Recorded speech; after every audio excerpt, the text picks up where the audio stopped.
চলে জানালা থেকে নদারালে বলা জানা ভাই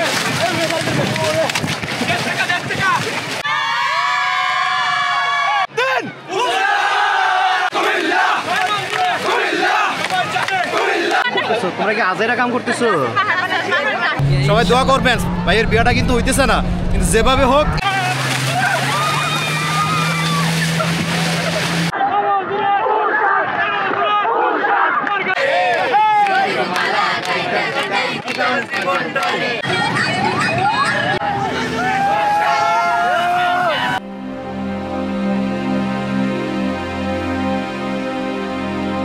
প্রকৃতির এক অনন্য উপহার কক্সবাজার, যেখানে হাজারবার ভ্রমণ করলেও রুচির প্রশ্নে কারো মন পোষ মানতে চায় না।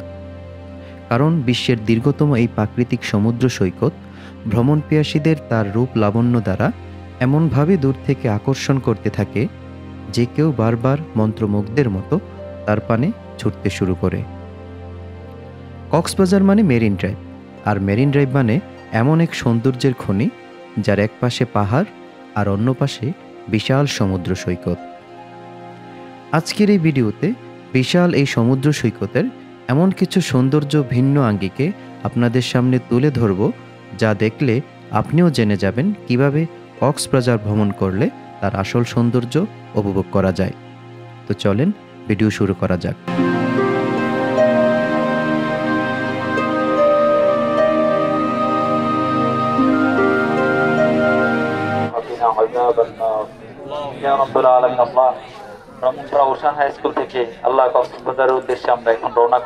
আমাদের এবারের কক্সবাজার ভ্রমণ যাত্রা শুরু করি আমাদের স্কুলের প্রায় ৩০০ জন শিক্ষার্থীর সাথে শিক্ষা সফর দিয়ে। রাত আনুমানিক 11টা বেজে 30 মিনিট কুমিল্লার ব্রাহ্মণপাড়া থেকে আমাদের বাস ছুটতে শুরু করে কক্সবাজারের উদ্দেশ্যে। কক্সবাজার ভ্রমণের দীর্ঘ 6 ঘন্টা যাত্রাপথের কিছু মজার মুহূর্ত দেখতে দেখতে চলেন পৌঁছে যাই আমাদের কাঙ্ক্ষিত গন্তব্যে।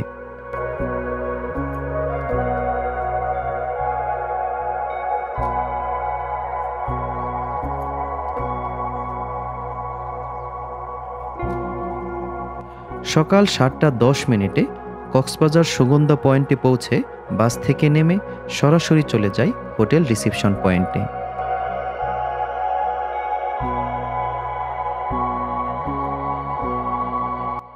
আর হোটেলে এন্ট্রি নিতেই আমাদের সকলকে ওয়েলকাম ড্রিঙ্কস সার্ভ করা হয়। যদিও বেলা 12টার আগে হোটেলে চেক ইন পাওয়া যায় না, তবু আমাদের সকল শিক্ষক, শিক্ষার্থী ও অতিথিদের জন্য কয়েকটা রুম হোটেল কর্তৃপক্ষ প্রস্তুত করে দেন। আর আমরা সবাই সেখানে ব্যাগ রেখে সমুদ্র স্নানের প্রস্তুতি নিয়ে সকাল সকাল ডিম খিচুড়ি দিয়ে ব্রেকফাস্ট সেরে সরাসরি চলে যাই কক্সবাজারের সবচেয়ে আলোচিত বিচ পয়েন্ট সুগন্ধা পয়েন্টে। বাংলাদেশের সবচেয়ে hot tourist favourite place Cox's Bazar, আর কক্সবাজারের সবচেয়ে জমজমাট ট্যুরিস্ট স্পট এই সুগন্ধা বিচ পয়েন্ট।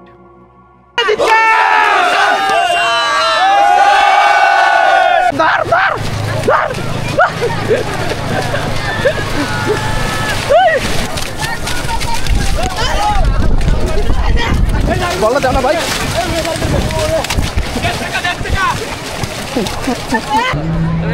বিয়া একদম কনফার্ম, আল্লাহ যদি চায় শিওর ইনশাআল্লাহ। সবাই দোয়া করবেন, ভাইয়ের বিয়াটা কিন্তু হইতেছে না, কিন্তু যেভাবে হোক এটা হইতেছে না, সবাই দোয়া করবেন, দোয়া করবেন।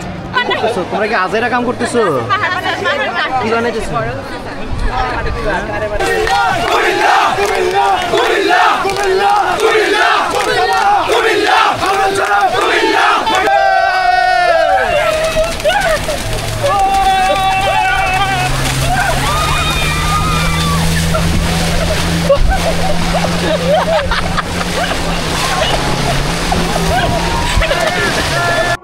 সারা রাত জার্নি করে ক্লান্ত শরীর নিয়ে যখন কেউ এইখানে এসে সমুদ্রের বিশালতার ছোঁয়া পেয়ে যায়, সঙ্গে সঙ্গে তার সমস্ত ক্লান্তি এক নিমেষেই উধাও হয়ে যায়, আর সমুদ্রের ঢেউয়ের তালে তাল মিলিয়ে হারিয়ে যায় তুমুল বিনোদনের এক ভিন্ন জগতে।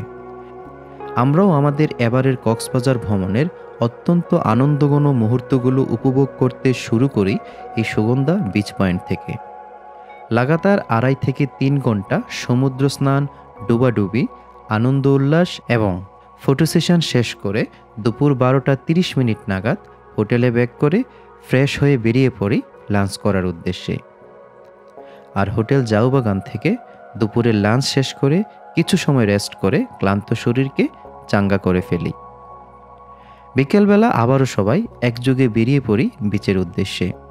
লাবণী বিচ, সুগন্ধা বিচ এবং কলাতলি বিচ পয়েন্টের হাজারো পর্যটকের সাথে খুব সুন্দর একটি বিকেল উপভোগ করি। আর সূর্যাস্তের সাথেই কোলাহলমুক্ত জায়গা দেখে নিজেদের মতো বসিয়ে দেই গানের আসর।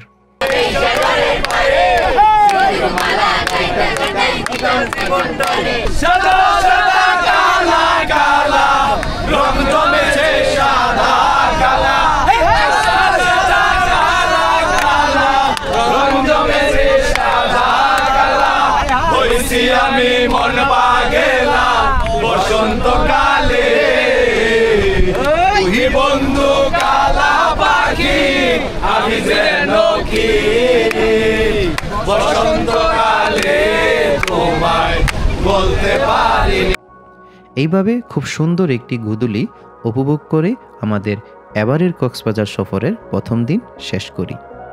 পরদিন ঘুম থেকে ওঠে কেউ মহেশখালী যায়, কেউ গ্রেডিয়েন্ট ফিশ ওয়ার্ল্ড, আবার কেউ কাছাকাছি বিচ পয়েন্টগুলোতে সময় পার করে।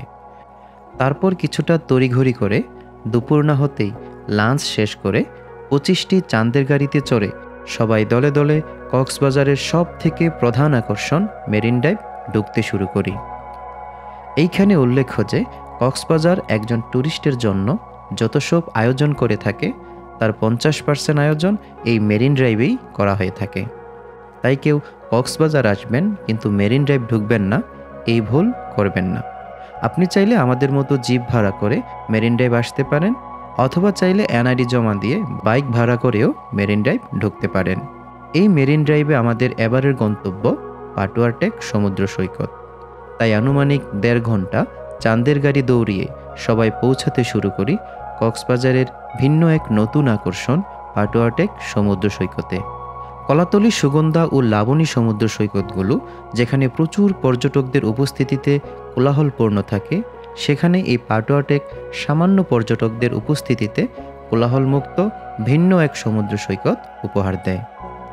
আজকের দিনে আমাদের ইনানি এবং হিমছড়ি ঘোরার কথা ছিল, কিন্তু এই পাটুয়া টেক সমুদ্র সৈকত তার মায়াকারা জাদুকরী সৌন্দর্য দ্বারা আমাদের ওই 2টি পর্যটনের কথা সম্পূর্ণভাবে ভুলিয়ে রাখে।